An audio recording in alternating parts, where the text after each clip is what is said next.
Welcome back, YouTubers, to another TNA Impact Wrestling review of us, the dynamic dudes, brother. Ka-ching! Hint indeed. Ka-ching. I am Mr. Parkin, and this guy sitting next to me is none other than Lord NJ. What's up? The first. Subscribe over and like this video and comment your thoughts on this edition of TNA Impact Wrestling down in that comment section below. I'm sure you guys will have a lot of thoughts on this show, I think. Make sure you contact us in the links in the box below. Ah, okay. Before I go into the show, I just want to go on record and say I didn't like this show that much.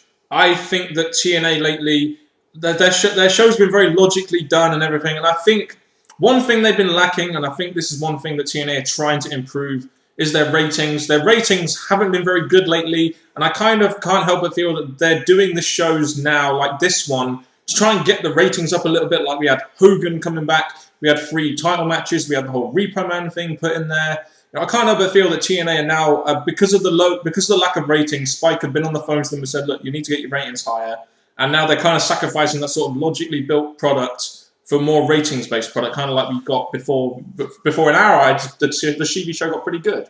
And sadly, even though they're going to be concentrating on bringing in what fans want to see, with this particular show is an example of too much going on that hasn't really gave us a good feeling following the pay-per-view.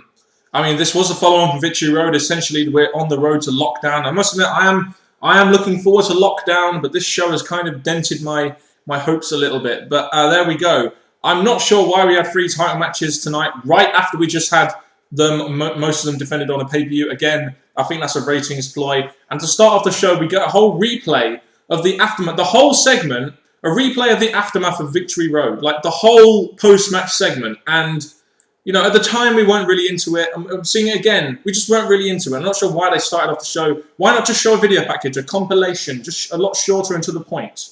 To be honest, that part of the match, the aftermatch, did have a follow-on from this show, but they should have done it in shorter time because this really, it wasn't even before the introduction, so it's really a bad start, and I just thought this is going on too long. Yeah, and speaking of going on too long, we open up the show with Dixie Carter basically saying that Bobby Roode has disrespected the company, and we hear the fans chanting, "Fire Bobby! Fire Bobby! We want revenge!" Must admit, the crowd were pretty good in the Impact Zone tonight. And the thing is, Sting is a good person to bring out the crowd. That's why I think he does play a pretty strong GM. Because when he comes in, the crowd love him, the crowd go with what he says. And this was a perfect example of why he should be where he is. Yeah, it's just a shame he wants to be a wrestler again now, isn't it? Like, I thought the GM thing was perfect for Sting, but now he wants to be a wrestler again. I'm like, really?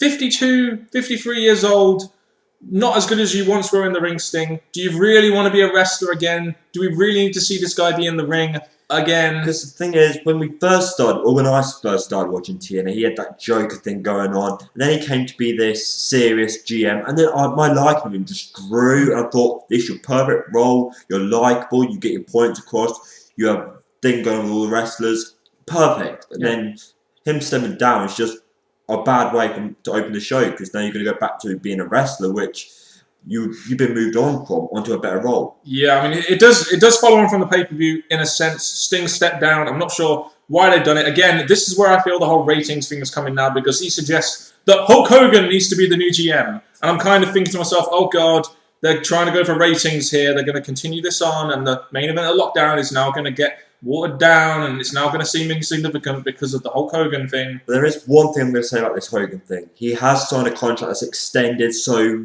they have to give him something to do. But as the GM, I disagree, but they needed to find something for him to do. Wasn't he trying to get Garrett Bischoff over unsuccessfully, last time we heard? But anyway, the thing is about this Hogan segment, we had an advert in it, and it was very long-winded. It kind of reminded me of the follow-on from Bound for Glory, the one which I hated so much, but I ain't getting angry in this review. And then we'll continue after the break. And we're back. After that, we had X Division Championship match between Austin Aries, Zima Ion, Kid Cash, and Tony Nese. Tony Nese and Kid Cash didn't even get their entrances or anything, but the main 2 guys did. Well, look at this and think, this was this is not really a follow-on from the pay-per-view, because some of these members were just thrown in there, and I just thought, okay, yes, they're giving us a title match, but this match was just random in my opinion. It does seem like TNA have a bit of a bigger plan for Austin Aries, though, doesn't it? It seems like they're going to now turn him face.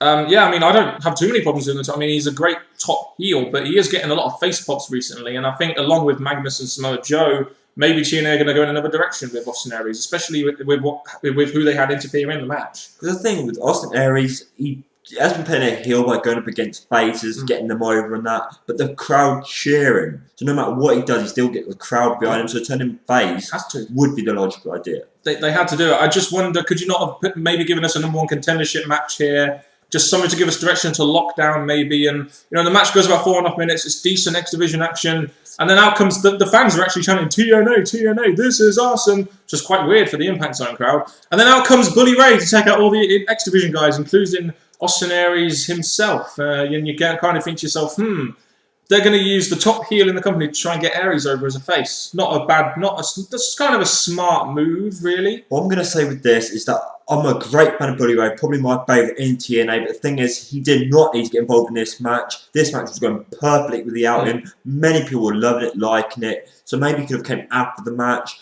but this is going to probably be a good way to give him a build towards Aries, maybe to step down because he's been in the main event picture, so I don't really feel this, and I just didn't really like Bully Ray's involvement. I mean, I must admit, I'm not a big fan of the interference, but it did get him a lot of heat. The crowd are really into the match, and they didn't like it when the match finished. And it seems like they're going down an Austin Aries Bully Ray route, which I don't have too many problems with. I mean, it's a step down for Bully Ray, but they're using it to elevate a guy like Austin Aries, who I do feel is deserving of a higher spot on the card, personally.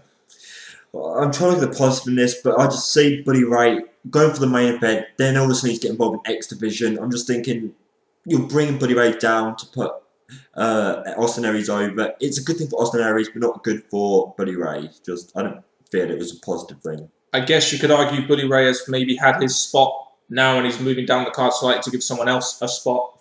Who really knows? Do you want to just move on? Move on. Rosita and Sarita versus Eric Young and ODB for the Knockouts Tag Championships. I think it's fair to say that as much as I know casual fans like ODB and Eric Young, and I get it, they appeal to the casual fans, but we just cannot watch segments like this with Eric Young being that annoying prick. Just can't do it. I look at this and think you've got ODB, who I think is being held back because she's had a great match against Mickie James and all that in the past with Eric Young. So I'm just thinking now, the fact you're having them work together as the Knockout champs, awful bad booking, and the fact they go on and retain them in this match, I don't know what they're going to do, and I just don't like it. No. Rosita and Sarita are trying to seduce Eric Young, and Eric Young pins a woman who was down for about a minute throughout this whole little segment, segment they did with them kissing and everything. It's just like, well, whatever,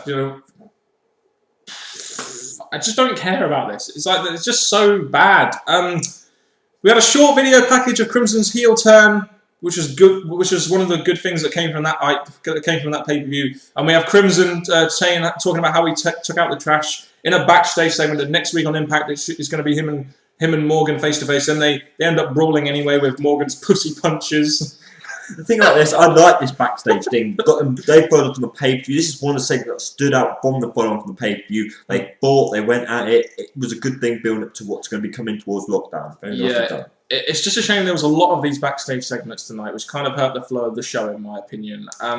We got another segment with Jeff Hardy talking about how he wants Angle in a cage match at Lockdown, and all of a sudden, hey, I'm Joseph Parks. Do you know who my brother is? Here's my card. If you know who my brother is, give me a ring. Yeah, and that thing, with Abyss, I really liked him as a heel, a monster and all that. Now this whole character is trying to trick us, it's just not working. And trying to trick us? Trying to make stick that he's someone else. I just don't like it. People just probably don't recognise him without the mask. Casual fans won't anyway. Smart fans like us will know it's Abyss because he's got that massive gap in between his teeth still. We got a video package for the Lockdown main event.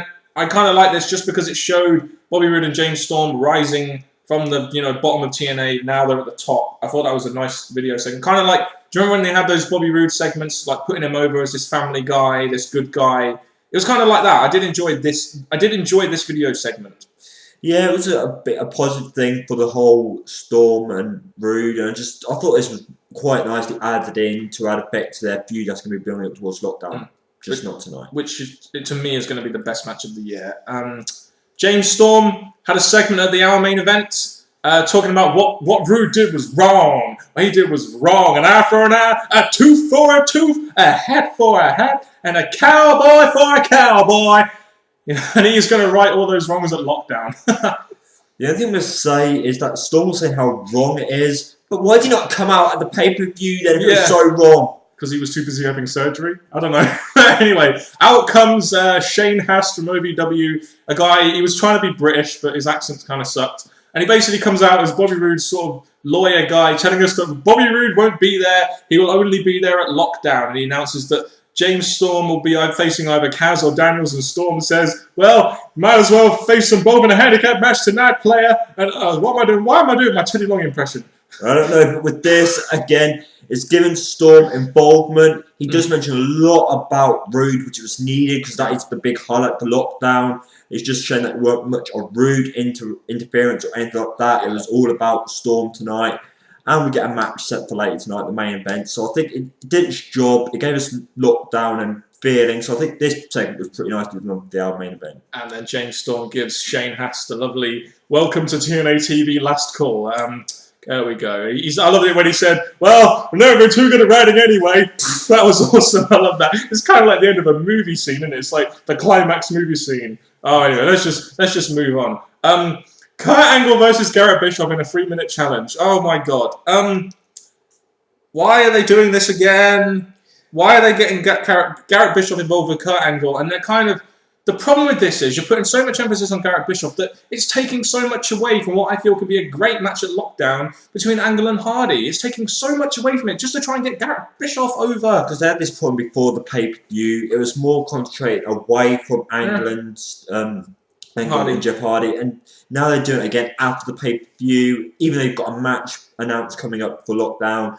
And I just don't know, they really bring Garrett Bishop to a place, and he's probably not going to have a match at the pay-per-view. He will have a match against Gunner, trust me. Well, sadly, I just don't...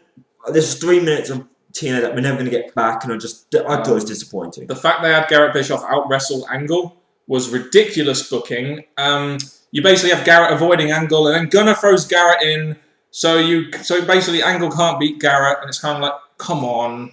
Angle should be mopping the floor with the Garrett Bischoff. Why are they booking him like this? And then you have the two heels down on Garrett Bischoff and Jeff Hardy coming out to make the save. And again, I'm just sitting there thinking, you know, great, well, you've got interaction there between two potential feuds you can have at Lockdown, but you know, you're putting so much emphasis on Garrett Bischoff and none on, let's face it, Angle and Hardy are probably two of TNA's biggest draws, stars, wrestlers. Very much. And they're putting all the emphasis on a guy who should be an OVW. Sadly. Magnus and Joe versus Mexican America for the Tag Team Championships. Or was it for their car? Because we had this whole Repo Games. We had a couple of Repo Games segments throughout the night, basically with the stereotypical Anarchia. Why the fuck did they bring back Mexican America? We did not want to see these guys. We were very glad to see them go. And now they're fucking back again. Well, one more thing about Mexican America. We did question this. Who are Magnus and Joe going to face when Crimson Morgan go off? So I'm thinking bringing them back temporarily is an idea before they build up to a later feud. Yeah, indeed. The whole thing with this whole match seemed to be just a way to write in the Repo Games thing. And this is, again, where I'm coming from. The whole, it looks like TNA are going after ratings thing, if you can see my point here. You know, and it looks like as well they're going to go with Joe and Magnus as babyfaces. I mean, the crowd have been cheering them. And kind of like Aries, they couldn't really fight the grain much more because they were getting a lot of cheers. And what do you think of that? Could do, because I think I'm really not knowing much about Samoa Joe, but I see more of a heel. Yes, if they can turn him face for this, if it works out from the crowd want to see him face, give it a go for it. And I just think it could be good for the tag team division if they bring more heel tag teams in. Yeah, the match itself, you have the Repo Games guy come in and take out Sarita and Rosita, and then you give the tag champs a win. But it's all, again, you get that post-match segment with the Repo Games guy saying that, you know, he's taking Rosita, and then they ditch Mexican America. It's just like, for fuck's sake, like, ratings, calling ratings, 01733, calling ratings. Do you really give a shit? No, it was a tag match, but just what the best tag match I was hoping for, but the aftermatch, again, it was all about the guy. I don't know, I just really weren't interested, but bring on a better feud. Why were Mexican America on TV? I don't get it. James Storm's music video is going to premiere next week. Oh, God. Just what we need. James Storm versus Kazarian and Daniels in a handicap match. Again, it went 3 minutes. You had a handicap match with both Kaz and Daniels allowed in the ring at the same time, and James Storm is beating them in 3 minutes. Yes, it was because they were teasing tension between those two, but Storm beats two guys who... I understand they're trying to make James Storm look strong. They did it at the victory over Bully Ray. They made him look too strong, some would say, against Bully Ray. But Storm beats two guys in a handicap situation who are both in the ring at the same time. And one of them being a guy who's been in main events, being Christopher Daniels, a guy that's been built up strong. And the way they did this, yes, they did it in a way, predictable ending, I thought. Predictable ending, and it just not the best match. And the other two things missing, we had at the pay-per-view, following on from that, we had like Anderson up there and AJ. That was AJ Styles. Yeah, they're the 2 points I thought, following on from the pay-per-view, which should have been this whole show's involvement, but didn't think of that. Main event of the evening. God. This is the thing, you know, you've got James Storm in our main event and before the main event. Now, in my opinion, guys like James Storm who are going to be in the main event of Lockdown should be in the main event segment of the night. We've got this same shit going into Bound for Glory with Hogan being the main event. And I know Hogan may draw ratings. I get it, TNA. But don't, please, TNA, do me a favour. Don't throw this main event of Lockdown under the bus for Hulk Hogan. Because this is probably one of the best main events you could have done. And it could be a match of the year candidate. Very easily could be. Just please don't throw this under the bus, TNA. That's all I'm going to ask. With the main event of the evening, we have Sting coming out saying that, you know, to Dixie Carter that he needs to trust Hogan, even though Hogan, just over a year ago, stole the company from Dixie Carter in that Immortal thing bullshit they did all that time ago. I look at this and think, this could, because of how it ended, this could quite simply be done as the opener, have that big thing, the opener, then have James Storm finish the night. Make it longer, but I never had that.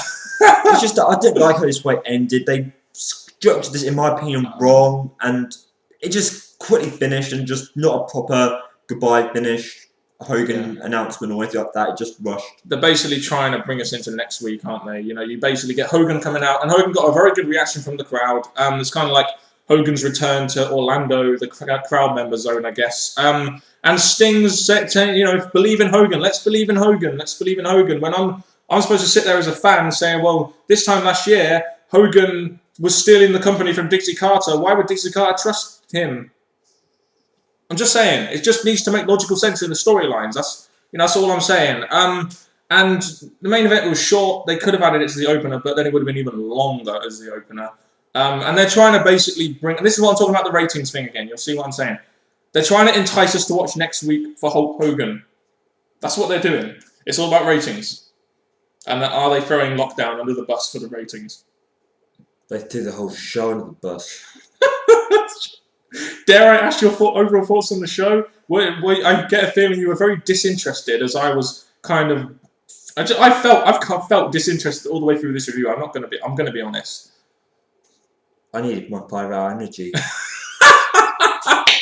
You don't have Monster anymore, so you might have to switch to good old 5-hour energy. I really need that, because this show, again, following from the pay-per-view, you normally think it's going to be a follow-on, you know, involving around the pay-per-view, building up to Lockdown, and I just didn't really feel this show delivered what it was hopefully going to give us after Victory Road leading to Lockdown. I just was disappointed with this show, and the highlights really were, boy, if I had to think of any, see, I can't really think of anything.